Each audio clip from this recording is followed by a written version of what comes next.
కార్తీక దీపం సీరియల్లో ఈరోజు ఆఫీస్కి వచ్చిన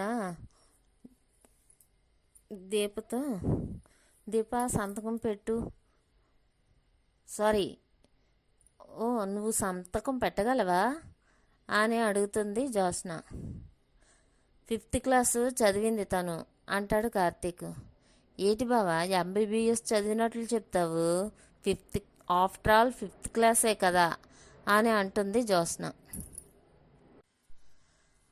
నిన్ను ఉదయాన్నే రెడీ చేయడానికి అమ్మ, బట్టలు ఐరన్ చేయడానికి పని మనిషి, లంచ్ బాక్స్ ప్రిపేర్ చేయడానికి ఆయా, నిన్ను స్కూల్లో దించడానికి డ్రైవరు,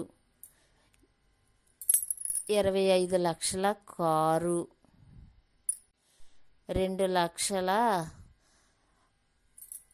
ఫీజు కట్టే స్కూల్లో నువ్వు చదువుకున్నావు. ఇదంతా చేస్తే నువ్వు చిన్నప్పుడు చదువుకున్నావు. ఇవేవీ లేని ఒక పేరెంట్ అమ్మాయి స్కూల్ చదువుకోవాలంటే ఎలా ఉంటుందో తెలుసా? ఉదయాన్నే లెగవాలి, తన బట్టలు తనే ఉతుక్కోవాలి, తన వంట తనే చేసుకోవాలి, చిరిగిపోయిన బ్యాగులో కొత్త అట్టలేసిన పుస్తకాలు పెట్టుకొని చిన్న సైకిల్ తొక్కుకొని 7 కిలోమీటర్లు నడిచి వెళ్ళి చదువుకోవాలి. ఒక్కొక్కసారి ఊర్లో కరెంట్ ఉండదు, ఇంటికి వచ్చి దీపం పెట్టుకొని హోంవర్క్ చేసుకునేది. చదువు అంత ఇష్టమైన మనిషికి తండ్రి కష్టాలను చూసి చదువు మానేసింది. నీకు యూనివర్సిటీ డిగ్రీ ఎంతో, తనకి 5వ తరగతి కూడా అంతే. నీకు చదువు ఏ జ్ఞాపకాన్ని ఇవ్వలేదు, కానీ దీపకి ఒంటి మీద వేసుకున్న యూనిఫామ్ కూడా జ్ఞాపకాన్నే ఇస్తుంది. అందుకే దీపకి 5వ తరగతి ఆఫ్టర్ ఆల్ కాదు జ్యోత్స్న. దీప సంతకం పెట్టు. కే దీప అని దీప అంటే, కే అంటే అని జ్యోత్స్న అడిగితే, కే అంటే కార్తీక్, అదే నా జీవితం అని అంటుంది దీప. ఈ రోజు నుంచి మీరు టెంపరరీ CEOలు, మీరు వెళ్ళి మీ క్యాబిన్ చూపిస్తాడు, వెళ్ళి కూర్చోండి అంటాడు శ్రీమన్నారాయణ. చూపించడం ఎందుకు, మాకు తెలుసు కదా అని అంటుంది జ్యోత్స్న. హలో మేడం, అది కాదు అని అంటాడు కార్తీక్. మరి ఆ క్యాబిన్ ఎవరికి అని అడుగుతుంది జ్యోత్స్న. అది పర్మనెంట్ CEOది అంటాడు శ్రీమన్నారాయణ. మరి మా క్యాబిన్ ఎక్కడ అంటుంది జ్యోత్స్న. నేను చూపిస్తాను మేడం అంటాడు. అని దశరథ చూపిస్తాడు. బెస్ట్ ఆఫ్ లక్ అనేసి అంటారు. సరే, మీరిద్దరూ CEOలు, మీకు రెస్టారెంట్ మీ చేతుల్లో పెడుతున్నాను, మీరు రెస్టారెంట్ని ఏ విధంగా డెవలప్ చేస్తారో అది మీ ఇష్టం అని శ్రీమన్నారాయణ అంటాడు. తాత, సిటీ మొత్తం నా పేరే వినిపించేలాగా డెవలప్ చేస్తాను అంటుంది జ్యోత్స్న. బై మీకు ఇచ్చిన టేబుల్ మీద ఫైల్స్లో మీకు ఇచ్చిన రెస్టారెంట్ వివరాలు ఉన్నాయి అని అంటాడు శ్రీమన్నారాయణ. ఓకే తాత అంటుంది జ్యోత్స్న. చూసుకుంటాను అంటుంది జ్యోత్స్న. బావా రండి బావా అంటుంది జ్యోత్స్న. వెళ్ళండి అంటాడు శ్రీమన్నారాయణ. ఈ పోటీలో ఎవరు గెలుస్తారంటావు నాన్న అని దశరథ్ అంటే, చూద్దాం విన్నర్ ఎవరో, టైమే డిసైడ్ చేస్తుందని శ్రీమన్నారాయణ అంటాడు. మేడం అదే మీ క్యాబిన్ కూర్చోండి మేడం అంటే, ఏంటి క్యాబిన్ ఇదా అని అంటుంది జ్యోత్స్న. టెంపరీ సీఈఓలకి ఇదే ఉంటుంది మేడం గారు అని అంటాడు కార్తీక్. కూర్చోండి మేడం అని దీపని కూడా అంటాడు. దీప కూర్చుంటుంది. నేమ్ బోర్డు ఏమో కార్తీక్ షర్ట్తో తుడుస్తాడు. దీప అని పేరు చదివి. బావా షర్టు పాడవుతుంది అని అంటుంది దీప. నువ్వు ఉతుకుతావా అని అంటుంది. నువ్వు ఉతకో కదా అంటుంది జ్యోత్స్న. మరి నువ్వు ఉతుకుతావా అని అంటుంది దీప. మా ఇంట్లో వాషింగ్ మిషన్ ఉంది అంటుంది జ్యోత్స్న. నేనైతే చేత్తోటే ఉతికి ఆరేస్తా అంటుంది దీప. ఎవరిని అని జ్యోత్స్న అంటే బట్టల్ని అని అంటుంది దీప. ఇక్కడికి వచ్చింది బట్టలు ఉతుక్కోవడానికి కాదు అని జ్యోత్స్న అంటే నిన్ను ఉతకడానికా అని అంటుంది దీప. ఏంటి భాష మారింది అని అంటుంది జ్యోత్స్న. పోస్ట్ మారింది కదా అంటుంది దీప. నువ్వు సీఈఓ కాదు అంటుంది జ్యోత్స్న. 2 వారాల తర్వాత అవుతుందిలే అని అంటుంది దీప. నీకు కొంచెం కాన్ఫిడెంట్ ఎక్కువయింది అంటుంది జ్యోత్స్న. ఈ మాత్రం పోటీ అవసరమే అమ్మాయి గారు అంటాడు కార్తీక్. గెలవడానికా అని అంటుంది జ్యోత్స్న. కాదు ఓడిపోవడానికి అంటాడు కార్తీక్. బావా అని జ్యోత్స్న అంటే ఎదుట వాళ్ళ బ్రతుకులను రోడ్డు మీదకి వేసేవాళ్ళు బాగుపడినట్టు చరిత్రలో లేదు అని కార్తీక్ అంటే ఎవరి కోసం అంటున్నావు అని అంటుంది జ్యోత్స్న. మా పేటలో ఒక పొగరుబోతు ఉందిలే, దానికి డబ్బుందని ఇగో ఎక్కువ. దాని అహంకారం అంతా పూలు అమ్మేవాళ్ళు పళ్ళు అమ్మే వాళ్ళ మీద చూపిస్తూ ఉంటుంది. నాకు అర్థమయ్యింది, కానీ మనం చెయ్యాల్సిన పని ఇది కాదు బావా అని జ్యోత్స్న అంటుంది. మనం అని కలిపికండి, కొంచెం డిస్టెన్స్ మెయింటైన్ చెయ్యండి. ఇక్కడ పని చేయాల్సింది మీరు. మీకు ఏ రెస్టారెంట్ ఎలక్ట్ చేశారో ముందు చూడండి. పంజాగుంట అంటుంది జ్యోత్స్న. మంచి సెంటరే. దీప నీది అని కార్తీక్ అడిగితే ఇదంతా ఇంగ్లీష్లో ఉంది బావా. మనకి చదవడం రాదు కదా అని జ్యోత్స్న అంటే మనకి రానివి తెలియనివి మన జీవితంలో చాలా ఉంటాయి జ్యోత్స్న. కొందరికి ఆకలి అన్నీ నేర్పిస్తే కొందరికి అవసరాలు అన్నీ నేర్పిస్తాయి. దీప్ కూడా అన్నీ నేర్చుకుంటుందిలే. నన్ను చూడండి. మైత్రివనం. ఇక్కడ టూ మచ్ కాంపిటీషన్ ఉంటుంది, కొంచెం కష్టమే, కానీ గెలిచే అవకాశం కూడా ఉంది అని కార్తీక్ అంటాడు. బావా నేనైతే ఓడిపోను, నేనే గెలుస్తాను ఈ 2 వారాల్లోనే అంటుంది జ్యోత్స్న. అక్కడ దీప కార్తీక్ గాళ్ళు కలిసి నా మనవరాల్ని ఏం చేస్తున్నారో ఏంటో. దాగుడు మూతల దండాకోర్, పిల్లి వచ్చి ఎల్క చోర్, ఎక్కడ దొంగలు అక్కడే గుప్చప్ సాంబార్ బుడ్డి. తాతయ్య నువ్వెళ్ళి దాక్కో. అయ్యో నేను పట్టుకోలేనే అంటుంది కాంచన. నువ్వు దాక్కో అంటుంది శౌర్య. తాత నువ్వు దాక్కో అంటుంది శౌర్య. అయితే తాత మా నానమ్మ కళ్ళు మొయ్యి, నేను వెళ్ళి దాక్కుంటాను అంటుంది శౌర్య. మీ నానమ్మకి కళ్ళు ముయ్యాలి అంతే కదా, నువ్వు వెళ్ళి దాక్కో, నేను కళ్ళు మోస్తాను అంటాడు శ్రీధర్. కళ్ళు ముయ్యి తాత, నేను వెళ్ళి దాక్కుంటాను అని శౌర్య అంటుంది. ఏటల్లుడు కళ్ళు మూయడానికి ఇబ్బంది పడుతున్నావు? కాంచనేమి పరాయిదేం కాదు కదా. ఓహో నువ్వు కళ్ళు మూసినా తెచ్చినా నువ్వు చేసే పని చేయక తప్పదు కదా. ఆ మాత్రం దానికి కళ్ళు మూయడం ఎందుకులే అల్లుడు అని పారిజాతం అంటుంది. పిల్లలు ఆడే ఆటలకి పెడా అర్థాలు తీసే నీలాంటి వాళ్ళకి ఎన్ని చెప్పినా ఒకటే అంటాడు శ్రీధర్.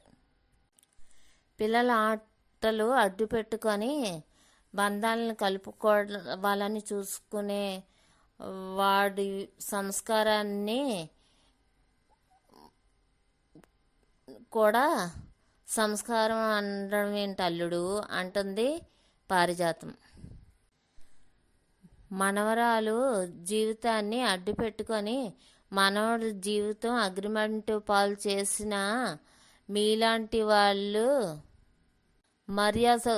మర్యాదస్తులుగా తిరుగుతున్నప్పుడు నేను నా సంస్కారం కోసం మాట్లాడితే తప్పేంటి అత్తయ్య గారు అని అంటాడు శ్రీధర్.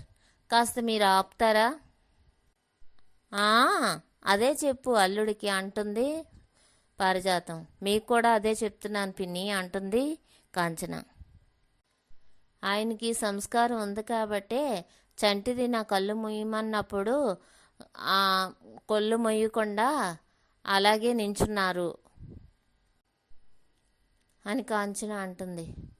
అయ్యో నేనేదో సరదాగా అంటే అని పారిజాతం అంటే, సరదాకైనా నా జీవితం నా వ్యక్తిత్వాన్ని కోసం మాట్లాడితే నేను ఊరుకోను పిన్ని అని కాంచన అంటుంది.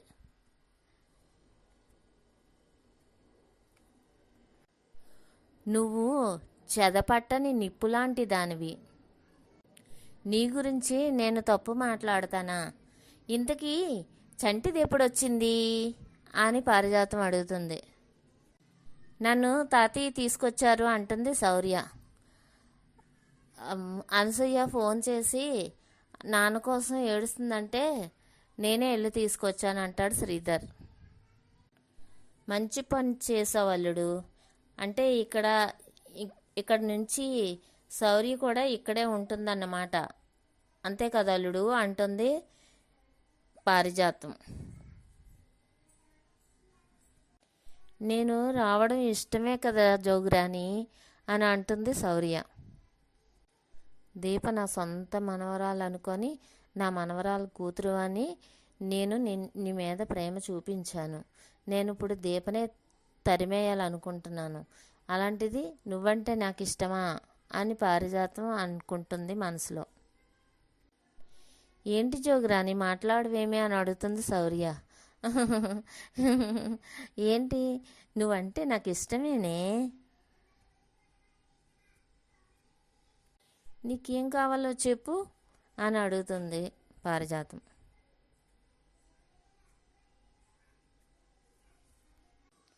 అమ్మ నాన్న ఆఫీస్కి వెళ్ళారట కదా, మనం కూడా వెళ్దామా అని అడుగుతుంది శౌర్య.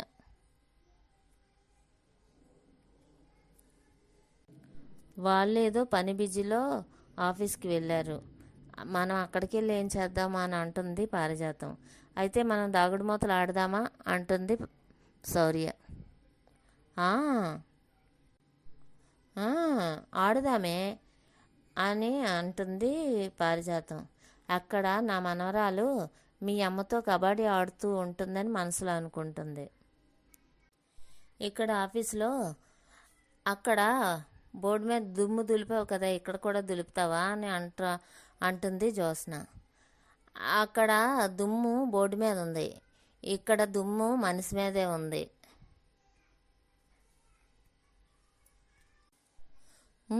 దులపమంటారా అని అడుగుతాడు కార్తీక్. అంత సీన్ నీకు ఇవ్వను బావా. అలా అయితే నేనెందుకు ఇక్కడ అనేసి అంటాడు కార్తీక్. నేను నీకు ఏదో ఒక పని చెప్పాలి కదా. ఓకే, ఈ ఫైల్ చదువు అని జ్యోత్స్న అంటుంది. బావా ఏం చేస్తున్నావు అని అంటుంది జ్యోత్స్న. అంటే నేను మా ఆవిడకి సైట్ కొడుతున్నాను అంటాడు కార్తీక్. సైట్ కొట్టడం అంటే అని జ్యోత్స్న అడిగితే, సైట్ కొట్టడం అంటే సైట్ కొట్టడమే. తెలుగు భాషలో చెప్పాలంటే ప్రేమిస్తున్నాను అని కార్తీక్ అంటాడు. ప్రేమిస్తున్నావా అని జ్యోత్స్న అంటే ఎస్. నిజం చెప్పాలంటే నా భార్యతో నేను ఇవాళే ప్రేమలో పడ్డాను అని కార్తీక్ అంటే, బావా ఇది ఆఫీస్ బావా అంటుంది దీప. ప్రేమలో పడ్డోడికి ఆఫీస్ ఉండదు, ఇల్లు ఉండదు, రేయి ఉండదు, పగలుండదు. మై డియర్ మర్దల్స్, నాలాంటి వాడు ప్రేమ కోసం ఏమన్నాడో తెలుసా? ప్రేమించడం పనసపొట్టు కూరొండడం రెండూ ఒకటే అన్నాడు. పనసపొట్టు కొట్టడానికి కష్టంగా ఉన్నా తాలింపు పెట్టి కూర వండాక అద్భుతంగా ఉంటుంది అని కార్తీక్ అంటే, అయ్యా మిమ్మల్ని ఇక్కడ తీసుకొచ్చింది పనసపొట్టు కూర వండుతారనో ప్రేమ కోసం చెప్తారనో కాదు, నాకు సపోర్ట్గా ఉండడానికి అని జ్యోత్స్న అంటే, ఉన్నాను కదా మేడం అని కార్తీక్ అంటే, నువ్వు ఇక్కడ కూర్చొని నీ పెళ్ళానికి సైట్ కొట్టడం ఇదేమైనా బాగుందా అని జ్యోత్స్న అడుగుతుంది. నేను నీకు సైట్ కొట్టడము లేకపోతే ఆ వెనకాతలున్న సరస్వతికి సైట్ కొట్టడము చేసే కన్నే నా భార్యకి సైట్ కొట్టడమే పద్ధతిగా ఉంటుంది అంటాడు కార్తీక్. బావా నువ్వు వెళ్ళి తాతయ్య దగ్గర కూర్చో అంటుంది జ్యోత్స్న. నాకు ఇక్కడే బాగుంది. ఇలా ఇద్దరు మరదల మధ్య కూర్చొని ఉంటే పాపికొండల మధ్య బోటు షికారు చేసినట్లే ఉంది అని కార్తీక్ అంటే, కావాలని నన్ను డిస్టర్బ్ చేస్తున్నావు బావా అంటుంది జ్యోత్స్న. అయితే వెళ్ళి రెస్ట్ తీసుకోండి మేడం. దీపా ఇప్పుడు కాఫీ బ్రేక్, ఒక అరగంట రెస్ట్ తీసుకోవచ్చు. కావాలంటే క్యాంటీన్కి వెళ్ళొచ్చు. క్యాంటీన్ వెళ్ళొచ్చు, అటు వెళ్ళొచ్చు అంటాడు కార్తీక్. బ్రేక్ తర్వాత కలుస్తాం madam, see you to after the break అంటాడు కార్తీక్. రండి మేడం అని అంటాడు కార్తీక్. నేను దీపని జ్యోత్స్నని కాదు అంటుంది దీప. నేను పిలిచింది మిమ్మల్నే అని కార్తీక్ అంటే, సార్ అని కాఫీ తీసుకొచ్చి ఇస్తాడు. తీసుకో దీప కాఫీ అంటాడు కార్తీక్. నేను కాఫీ చెప్పలేదు అంటుంది దీప. నేను చెప్పానులే తీసుకో అంటాడు కార్తీక్. వస్తానని తెలుసా అంటుంది దీప. రావాలనే చెప్పి మరీ వచ్చాను మేడం అంటాడు కార్తీక్. ఇప్పుడు నువ్వెవరు? సొంత కంపెనీకి CEO కాబోయేదానివి. నేనెవరు? నేను కంపెనీ అడ్వైజర్ని, జ్యోత్స్న అడ్వైజర్ని. కంపెనీకి అడ్వైజర్ని, జ్యోత్స్నకి డ్రైవర్ని. నువ్వు వద్దనుకున్న అధికారం ఇది అని దీప అంటే, నీకు దక్కాల్సిన అధికారం ఇది అంటాడు కార్తీక్. పో బావా నన్ను మోసింది చాలు అంటుంది దీప. ఇది నీకు దక్కాల్సిన అధికారం కాదా? కోట్ల ఆస్తికి వారసురాలు, శ్రీమన్నారాయణ మనవరాలు అనే కంటే కార్తీక్ భార్య అండమే నాకు చాలా గొప్ప బావా. మీ భార్యగా మించిన అధికారం కానీ మీ ప్రేమను పంచే దాన్ని కానీ కంటే ఏది గొప్పది కాదు బావా అంటుంది దీప. అబ్బబ్బబ్బబ్బా, ఇలాంటి అద్భుతమైన మాటలన్నీ నీ డిక్షనరీలోనే దొరుకుతాయి అనుకుంటా. అని జ్యోత్స్న అంటే, మేడం ఇది ప్రైవరీ ప్రైవసీ ప్లేస్, దీంట్లోని కూడా మీరు దూరిపోతానంటే దూరకండి అంటాడు కార్తీక్. ఏమో, నా భయాలు నాకుంటాయి కదా. నువ్వు తనకి సపోర్ట్ చేయకూడదు బావా అంటుంది జ్యోత్స్న. నేను సపోర్ట్ చేస్తేనే కానీ చేయలేనంత తెలివి తక్కువది కాదు నా భార్య. సత్యరాజ్ రెస్టారెంట్ని పైకి లేపింది. తనకి ఏది ఎలా చేయాలో బాగా తెలుసు అంటాడు కార్తీక్. ఇంట్లో వంట చేసే మనిషిని ఆఫీస్కి తీసుకొచ్చి ఇక్కడ ఒక సీట్ ఇచ్చి ఆ సీట్లో కూర్చొని నువ్వు సమర్థవంతంగా చేయమని చెప్పారు అని అంటాడు కార్తీక్. అయితే దీపే గెలుస్తుందంటావా బావా అని అంటుంది జ్యోత్స్న. నేర్చుకుంటే ఏదైనా చేయగలదు అంటాడు కార్తీక్. పద్దీప వెళ్దాం, టీ వేస్ట్ అయిపోయింది చీచి అని అంటాడు కార్తీక్. పద బావా అంటుంది దీప. ఏంటి నువ్వు గెలిచేద్దామని అంటుంది జ్యోత్స్న. నువ్వు నీ పదవి నిన్ను నువ్వు కాపాడుకోవడానికి, నేను పదవి కోసం కాదు, నేను నా కుటుంబం కోసం పోరాడుతున్నాను అంటుంది దీప. దీపాన జ్యోత్స్న కార్తీక్ లోపలికి వచ్చేస్తారు. వచ్చేసాక ల్యాప్టాప్ తీసుకొని వస్తాడు. ఆ ల్యాప్టాప్ చూసి ఇది కాదు మెనూ ఇమ్మన్నాను అని అంటే ఇందులోనే ఉంటాయి అంటాడు బాయ్. అయితే కార్తీక్ వెళ్ళబోతుంటాడు. బావా అని నువ్వు వెళ్ళకూడదు అంటుంది జ్యోత్స్న. దీపకి అంటే నువ్వు దీపకి అయితే సహాయం చేయకూడదు, వేరే ఎవరితో మాట్లాడినా నాకు అభ్యంతరం లేదు, దీపకి నాకు పోటీ కాబట్టి నువ్వు మాట్లాడితే నేను ఊరుకోను అంటుంది జ్యోత్స్న. నువ్వు ఒక్క సలహా ఇచ్చినా నేను చైర్మన్ గారికి రిపోర్ట్ చేస్తాను, తర్వాత నీ ఇష్టం అంటుంది జ్యోత్స్న. మేడం జ్యోత్స్న రెస్టారెంట్ దాంతో లాగింగ్ అయితే దాంట్లో అన్నీ ఉంటాయి మేడం అంటాడు బాయ్. అన్నీ మెయిల్ ఐడికే వచ్చేస్తాయి మేడం, మీరు ఎక్కడికి వెళ్ళాల్సిన అవసరం లేదు, ఇక్కడి నుంచే ఏదైనా చేయాల్సిందే అంటాడు బాయ్. అంటే ఫైల్స్ అంటుంది దీప. దానికి ఇదంతా తెలిస్తేనే కదా అని అంటుంది జ్యోత్స్న మనసులో. ఇక మీదట వర్క్ అంతా చేయాల్సింది ఈ ల్యాప్టాప్లోనే. ముందు మెయిల్ ఐడితో లాగిన్ అవ్వండి. ఏంటి మేడం అలా ఆలోచిస్తున్నారు, మీకు మెయిల్ ఐడి ఉంటుంది కదా, లాగిన్ అవ్వండి అంటాడు. నా దగ్గర ఒక ఓటర్ ఐడి ఉందని దీప చెప్తే అని పగలబడి నవ్వుతుంది జ్యోత్స్న. విన్నారా, మేనేజర్ మెయిల్ ఐడి కోసం అడిగితే దీప తన ఓటర్ ఐడి కోసం చూపిస్తుంది అంటుంది జ్యోత్స్న. వంశీ, ముందు నువ్వు ఎవరికి ఏం తెలుసో అది తెలుసుకోవాలి, ఎవరికి ఎంత తెలుసో అంటుంది జ్యోత్స్న.